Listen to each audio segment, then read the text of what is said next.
নাই সবটো সামাজিক কাম কৰা মানুহবিলাক ৰাইজৰ যদি কাম কৰে তেতিয়াতো ৰাজনীতিত যাবই লাগিব আৰু ৰাজনীতিত নহ'লে ভলণ্টিয়াৰলি কাম কৰি থাকিব লাগিব দুইটাই আছে অপশ্যন তুমি পাৱাৰত থাকি ৰাইজক কিবা এটা চৰকাৰী আঁচনিবিলাক কৰাই দিবা না বোলে তুমি ৰাইজৰ সদায় সহায় কৰাৰ কাৰণে ঘৰ বাৰী এৰি ফালে কাম কৰি থাকিবা গতিকে ৰাস্তা সেইটোৱে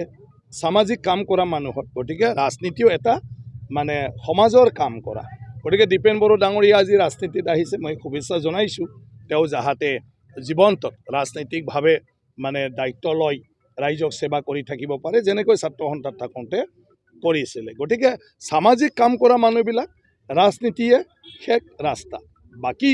সাধু সন্তৰ নিচিনা বহুত ৰাস্তা আছে সেইটোও কৰিব পাৰে কাকো একো কৰি দিব নোৱাৰিলেও মুখেদি বিভিন্ন ধৰণৰ মানে জ্ঞান মানুহক দি মানুহক জীৱন্তত মানুহে মানে ভালদৰে চলিব পৰা দিহা পৰামৰ্শ দিও সামাজিক কাম কৰিব পাৰে।